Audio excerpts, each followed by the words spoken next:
That's pretty nice, man. What's up?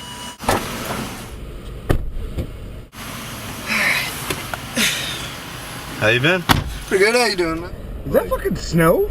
Yeah. It's so disgusting. Dude, you know how much snow we had? It was insane. Oh, I know. They said it was the snowiest winter in New York. So far, yeah. Yeah, it's insane.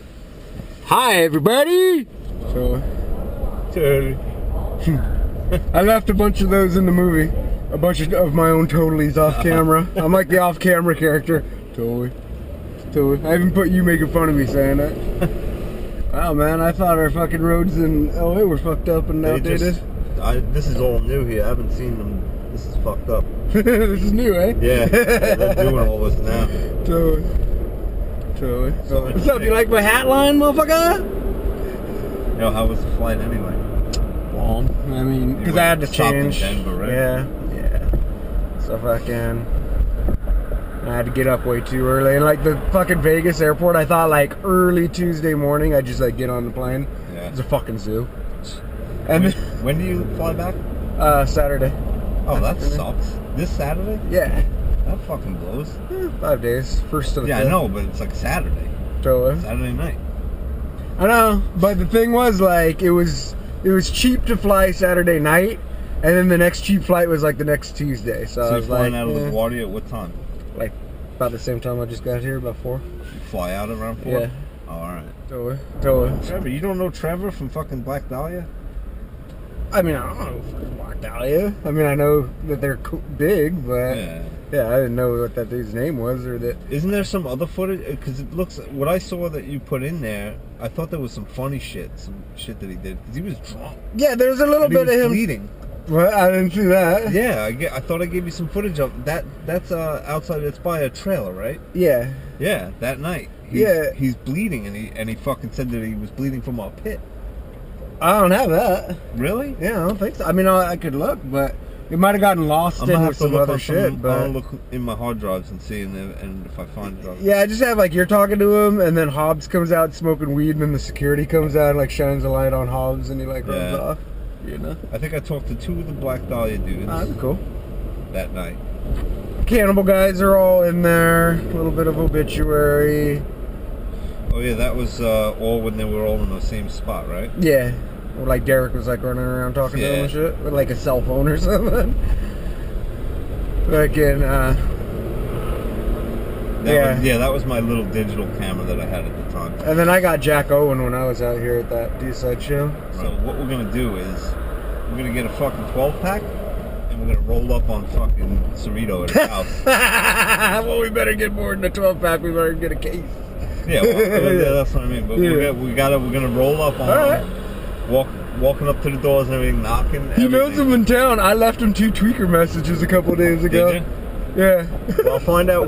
Maybe we'll bring Bones too, and we'll find out from Bones exactly when he's gonna be home. And we won't tell Cerrito that Bones told us. Totally. Like, wants what? Let's just censor a bunch of shit. Like what? Like he wants me to take out the part where he said, "Totally." Oh, it's old age. I love that shit. I'd love to find somebody that can do cartoons good and do cartoons of us. Totally. And we could just do some voiceovers. Totally. Fit it in between on the DVD. That would on like cool. Some of the tour stories. Yeah. Draw it as a cartoon. That'd be sick. That would be really good, actually. Totally. We were there with the Scourge. We were in Gant. And we were on tour with the Scourge over there, and fucking me, Diego, and fucking Ben, and all of us. We went down to like the red light district over there, and that was my first time over there, like at the red light district. And Diego was like, "Dude, this is gonna be sick," and he's twirling his beard and shit. He's like, "Come on, let's go, man." Me and him hung out, and we had like glasses of beer. Like we brought glasses with us from the fucking bus. Totally. And we were drinking beer in the street, and so he went into one, and I went into another one. I was so sick, the chick was so hot. Gee, let's go right now. Diego's like, "I'm going back in." I was like, "Fuck it, I'm going in another one." The glass slipped out of my hand and shattered all over the floor, and they were all bare feet in there. Totally.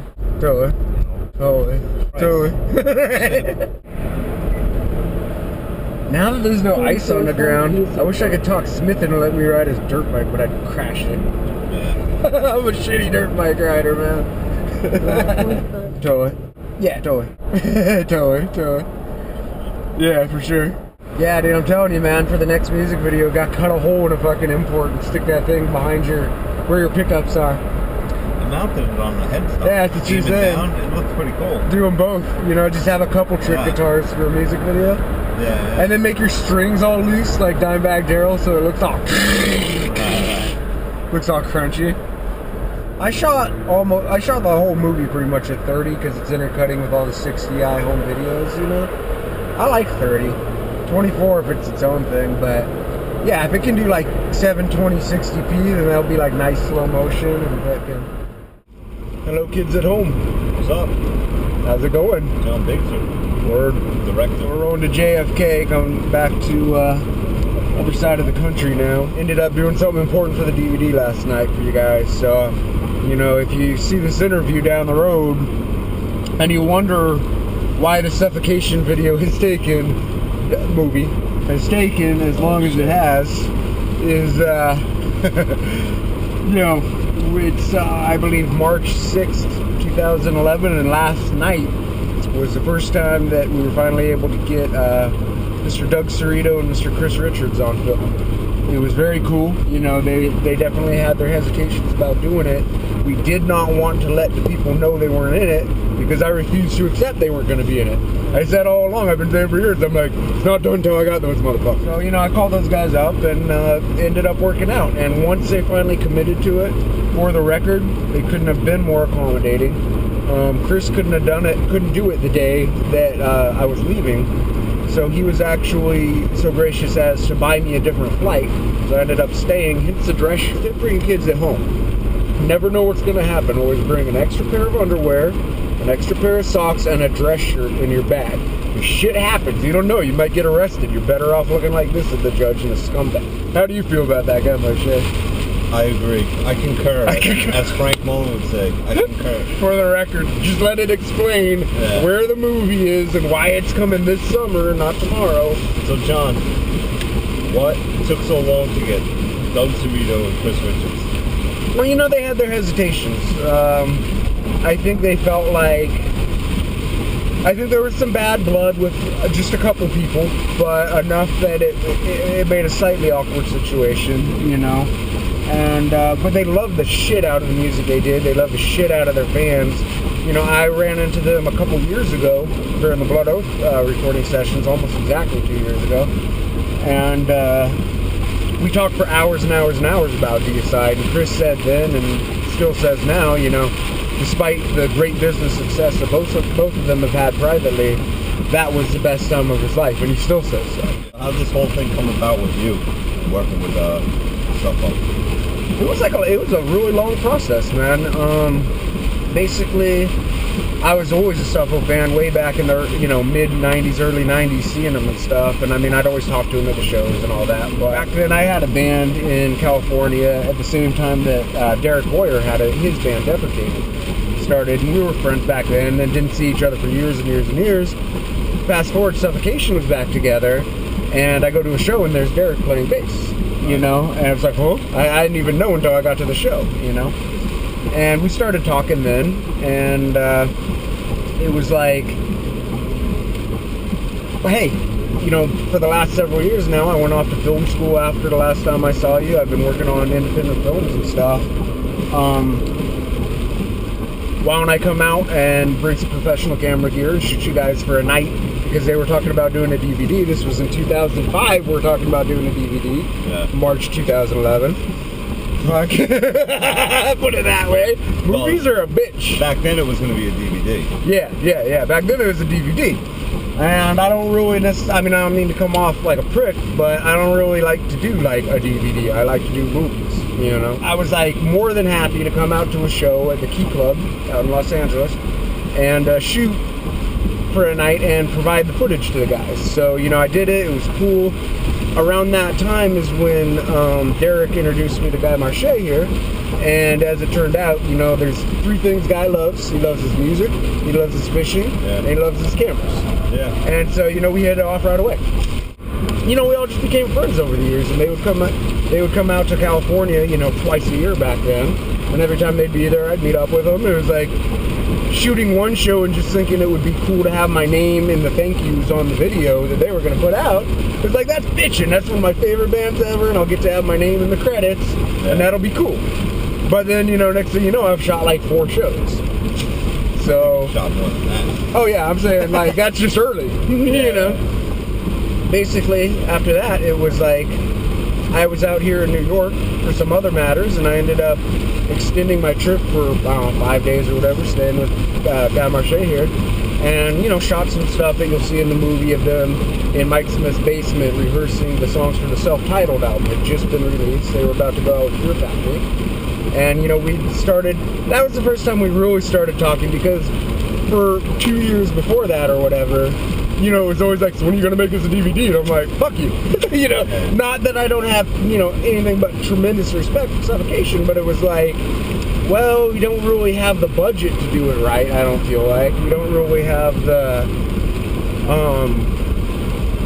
resources, basically, to do it correctly, so I would rather just kind of donate stuff, but not necessarily be the guy doing it, When, like, some of your childhood heroes keep hitting you up and trying to get you to do some shit, eventually you're gonna say yeah. So, sometime around, like, fall 2007, I think, Mike Smith and I finally came to agreement where, okay, I'll start putting together a DVD for you guys. Give me some of your background. What have you done? Where, how'd you get into filming? What schools you go to, shit like that? Yeah, well, like, through the mid-90s, I was all about death metal. I had a death metal band out in Cali called Trapping, And really, it's weird how shit links up, like, and things come around full circle, because, like, in 98, when the last Suffo show came by, I never thought I'd see Suffocation again. And at that time, death metal was gone. It was like, that's what I did all through high school, and even junior high. Yeah. It was like, I didn't pay attention to anything else. I didn't go to a prom. I was playing in my drummer's bedroom. You know what I mean? So, it was a time where it was like, okay, well, death metal's not really around anymore. My band had broken up. Those guys didn't really want to play that kind of music. And I was like, what the fuck am I going to do with my life? And I always had an interest in movies, but there was just like maybe a year where I was starting to take it, like the junior colleges in Long Beach and Orange County, California, survey classes in film history and, basic video production and stuff. But I was also taking classes in Pro Tools and shit. I don't know what the fuck I was going to do. It's weird, man. Like, not necessarily that this is the greatest movie of all time or anything, but I think my mind was properly in the place to accept it at the moment. But I saw a movie in 1999 called Bringing Out the Dead, directed by Martin Scorsese, one of his lesser-known films, shot by the guy who turned out to be my favorite cinematographer of all time and one of my biggest inspirations for becoming a cinematographer. And I remember sitting there watching that movie, and it was like, you hear people talk about, I had an epiphany. I don't think Jesus was involved, but I remember my brain thinking like, okay, this is what we'll do. This is what we're gonna go do, you know what I mean? Yeah. So at that point I was like, well, how do I do it? What are you gonna, okay, what's next, And I enrolled in like a small private film school out in Burbank, California, like by Universal Studios. And they had a year-long, extremely intensive directing course. Yeah. Where basically you were in class 40 hours a week, and then you were either shooting or editing another 40 hours a week. You didn't, you didn't do anything else. You didn't have a social life for a year. You didn't have a fucking summer off. You know what I mean? You just shot. And I felt like, well, that's gonna let me know whether or not I like this shit enough to put up with it. You know what I mean? And I did. So then, from there, you get into the wilderness of your career, I guess. And then fucking ended up, after film school, taking some more classes at UCLA for a little while, and trying to figure out what to do with myself. And I knew I wanted to be in filmmaking, and I just wanted to figure out, well, how can I be in this every day without being a rich kid that can just fucking go pay $1 million to make a movie, which is how most directors come out, So I invested in some camera gear, got, took my first credit cards out as a young man and fucking maxed them out within the first month, you know what I mean? And went out and started shooting independent films for people, man. And, it was like, I don't like being, movie sets are such long hours and such hard work. I don't want to be on them if I don't have some kind of creative say. I came to that conclusion early. I didn't like running cable for 14 hours a day. I was like, I'd rather go fucking get paid better doing something easy for 8 hours a day, you know what I mean? So I knew I wanted to be either a director or a cinematographer, but the thing is, directors, when they first at the beginning of their career, are usually the ones that bring the money to the table. And I didn't have money to bring to the table. So instead, it was like, well, the next step down is director of photography. And that's a technical job, and if I can get good at that, maybe I'll get good at the other shit too. You know what I mean? I shot a bunch of shit, you know. I shot bad zombie movies. You know, there's one that's on cable all the time right now that I keep seeing, and it haunts my very existence. Women in Prison. Fucking good, really good independent films that you'll never see. You know, basically, like, people ask me what kind of movies do you shoot, and I tell them there's two kinds. There's really great independent films that are beautiful that never see the light of day, and there's really awful low-budget films that you probably saw on cable, and I'd be embarrassed to tell you what they are. And yeah, World Series of Poker, like Guy says, I've done that for a few years now. It's an interesting world, you know. Scotty in from Anthrax, he's there, that's cool. Yeah, so you got something big coming up too, right? Yeah, I booked up a thing to shoot the Big Four concert of Metallica, Anthrax, Slayer, Megadeth, with actually Scotty Inn's poker company that sponsors him for the World Series, UB Poker. They're one of the bigger poker sites in the world, and yeah, I managed to finagle a gig to go shoot fucking Anthrax play in front of 100,000 people, and it's gonna be sick. I can't wait. Why don't you tell me some stuff about, like, I'm sure that there's some directors out there that are starting out, and photographers and stuff. Give me some idea of what kind of equipment you use. Maybe they're interested to know what's in the bag, you know? I mean, for my own personal kit right now, I've kind of downsized. You know, I own cool lighting and, you know, editing and the other stuff you need, but for my camera package right now, I've kind of stripped it down to something basic that looks fucking sick. At the moment, my primary camera is a Canon 7D, which is a still camera that shoots video, and you think, oh, well, whatever. But, I mean, these things are amazing. They're shooting, BMW shooting TV commercials on it. The season finale of House was shot on one of its sister cameras. You know, I mean, it's, they're doing amazing things where the beautiful professional still photography you're used to seeing in, like, Sports Illustrated or Rolling Stone or whatever is now in motion. You know what I mean? Through those same lenses. So that's what I'm primarily using. But to modify that format to work in a motion picture requires a lot of peripherals. You got to build your own rig for your handheld work. I mean, I have like a big shoulder mount, double grip, head bar holding thing with a 7-inch HD monitor that you use. Yeah, and, so what is it? It's a Red Rock, right? Yeah, well, the monitor is Marshall, and then most of the rig is Red Rock follow focus, which that's a bit of an explanation, but basically you need one. And then lenses, what do you mostly use? Almost all my lenses are Canon. I mean, I have a couple off brands. I'm really into lens babies for certain things because they just have a really weird look, and people are just now learning how to use them. So when you do something, it looks new and cool. Yeah, you know what I mean? And they're cheap. Yeah, they're cheap as fuck, and they're dope, and they're really expandable. But 5 years from now they'll be played out probably. But right now they're fucking sick. Yeah, you know what I mean? So you always got to find out what the next lens baby will be. You know? If they're just starting out from scratch, I would even maybe say don't get the 70. Maybe go with one of the lower. If you're limited on funds, go with one of the lower, like Rebels or the 60. Yeah, even the Rebel is sick. The Rebel and the 60. Yeah, it's fucking sick. Same quality. Yeah. You can get one of those for cheaper and then spend the money on the better lenses. Right. Because that's the thing, man. A lot of people don't realize, like, the lens is more, in the film world, the lens is way more important than the camera body. In the digital world, it's like 50-50. But the thing is, a camera body every 2 years is going to be out of date and you're going to want to get rid of it. But good lenses, they'll last, 15 years. Yeah. There's Nikons out there because they haven't changed their format. There's Nikons from the 60s that are still selling. Yeah. So invest in your glass, then get the best camera body you can get. You know how it goes. Fucking these days, it's all about Final Cut. The Coen brothers use it, and so do I. Yeah. You know what I mean? Walter Murch is using it. That motherfucker shot The Godfather and Apocalypse Now. He uses Final Cut, bro. And you're using it, of course, if you use Final Cut, you're using an Apple. Of course, Apple. I'm not that much of an Apple fanboy, but I haven't used a PC since 1998. Yeah, I can't even get on the internet on a fucking PC, man. I don't even know, Yeah. Fuck that shit. Get what, you can do a lot with a little, So, like I said, if there's one place you really need to spend money, get good lenses. Don't get bad ones, plastic ones. I mean, you'll think it's okay, but it's not going to look, it's not going to have that edge that you need, that you'll get out of a good piece of glass. And so at that point, you're just wasting money. You know what I mean? Yeah. It might get you started, but you're going to lose money when you sell used to get something good 6 months later. Yeah. There is a $100 lens. It's pretty sick, that 50mm. 50mm 1.8 is shit, man. I took that to China, shot on a film camera for 3 weeks. It's like $100. Many of my favorite film photographs before I switched to digital were shot on the 51.8, and some of my favorite digitals from when I got my first Canon 20D set up and first did the switch over.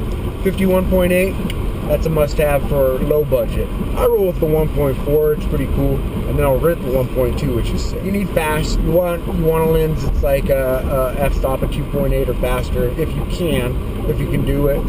Image stabilizing is sick for video, sick for stills too, but I like the 17 to 55 2.8 IS. I think that's the best lens you can get for like 70 and lower cameras right now as a starter kit, But then if you move up to a full frame, you're gonna have to get another one. So. What's inspiring you these days? Any good movies? What do you think of Mr. Brainwash? Man, Mr. Brainwash is the shit, man. Yeah, we were just watching this documentary, Exit Through the Gift Shop. It was really inspiring to any aspiring artists in any, medium, be it music, movies, spray paint, that was a killer one.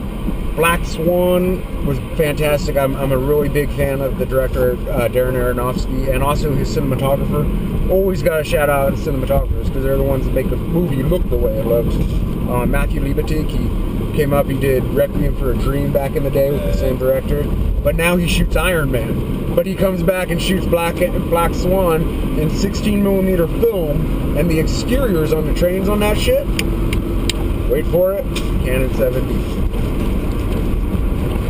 Look good in the theaters too. I didn't come out here really for Suffo, but the guy as always was, extremely hospitable, and so I've been crashing at his place to, investigate up my own stuff. But despite the fact that I've been told for like 2 years to give it up, I've been telling motherfuckers, man, I'm not giving up on Doug Cerrito and Chris Richards. Right. So that shit is in the shrink wrap on the way to you people out there. Yeah. And you know what? I'm glad I didn't, and you guys are gonna be glad I didn't, and the band's gonna be glad I didn't, despite the delays. Shit's gonna be worth the wait. Anybody out there sees this and they want to get in touch with you? You got like a website or something? Yeah, the best as far as like social, if you want to just have a quick conversation, you can hit me up at Jon Bickford Photography. Sorry, Jon Bickford Photography, and it's JON B as in boy ICKFORD Photography on Facebook. You can just like me there and hit me up there. It's a public page, so it's cool. That's a good way to get in touch. Don't ask me when the DVD's coming out. It's coming out, and when we announce it, that's when it's done. Yeah. But soon. Well, actually, if they're watching this, they already got the DVD. I don't know. You should put this shit up on YouTube. Oh yeah? Yeah, if you want. Yeah, man. It's been a really long road working on this fucking movie, man. It's been the bane of my existence. It's been, very much a labor of love and a labor of hate in equal proportions a lot of the times. But, the thing that I at the very beginning, from day one, kept saying when they started first talking to me about putting it together was, I don't want to be the video equivalent of the guy who engineered Bringing the Spawn. You guys at home know exactly what I'm talking about. You know what I mean? So it was like, Suffocation, despite the fact that they're fucking metal gods, they're not rich metal gods by any stretch of the imagination. I'm looking at my gas meter right now. Yeah. I paid for the gas. Yeah. But, so, there wasn't any kind of a movie budget to work with. And, there's a saying in movies that you can have good, you can have fast, and you can have cheap. You can get 2 of those, but you're never going to get all 3. Yeah. And so it's like, cheap was a necessity. Good is, I don't want my name attached to something from one of my favorite bands, or at least from one of my favorite bands, that's not fucking awesome for you guys. Yeah. You know what I mean? But the thing is, we want to bring you guys the best shit we can, but it takes time when you don't have money. And what I mean by that is, you know, you hit a cat up in, I don't want to call anybody's particular out, so I'll make up a country.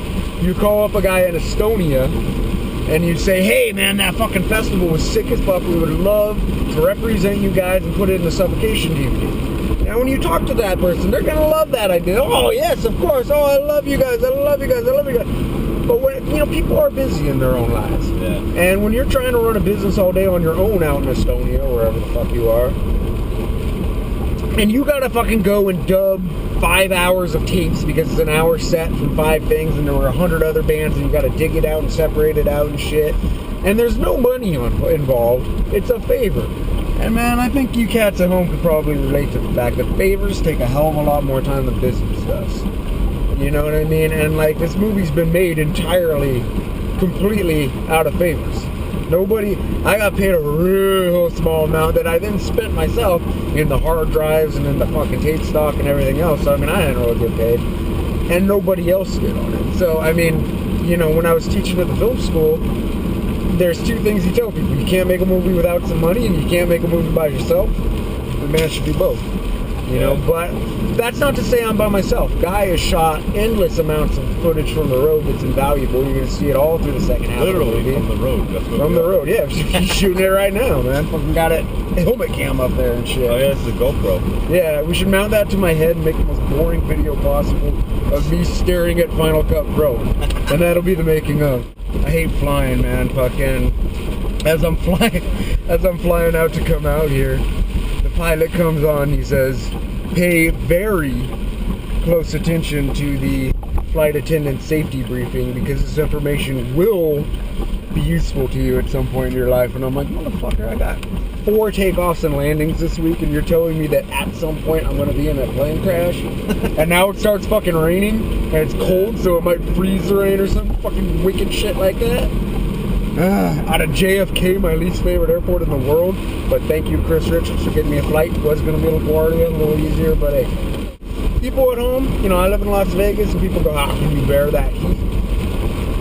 The heat sucks, but you don't wake up in the morning and shovel heat out of your fucking driveway. You don't scrape heat off your fucking windshield. It sucks, but you don't really deal with it like you deal with the cold. Ridiculous. I hate it. But it's a beautiful place. I mean, it's photographed as fuck. I'm, you know, for cats at home, maybe this might be a little plug, but one of the primary reasons I was out here this week is I'm looking at trying to open up a studio out here. Sharing a building with Mr. Joe Sincata, who you'll be very familiar with from the movie. He engineered and or produced the last 3 Suffocation releases and did many loyal years of service as their sound man. And I've heard some amazing shit at the House of Blues Hollywood. You guys from LA know what I'm talking about. I mean, guy knows his business. We're looking at opening shop next door to each other out here and putting out packages where bands can come in, platinum. You know, gold, silver, platinum, where bands can come in, do their album or demo. They can shoot their promo video or their big scale music video. There's also going to be some merchandising in the building for t-shirts and some artwork, folks and print shop and everything else, and a record label. So it under 50. So if the stuff works, you know, it's might be pretty sick for you guys. Hopefully, we're working at trying to make a one-stop shop where bands can do from cradle to the grave, basically, under one rooftop. You know what I mean? There's also 30 rehearsal rooms there. You can come there. There's a custom guitar shop there. You can come buy your first guitar, take lessons from this guy or Hobbs, learn how to play it, go fucking rehearse it in rehearsal studios, record your album with Joe, shoot your band photos and your music video with me, get your artwork done upstairs, and get it printed without ever leaving the fucking building.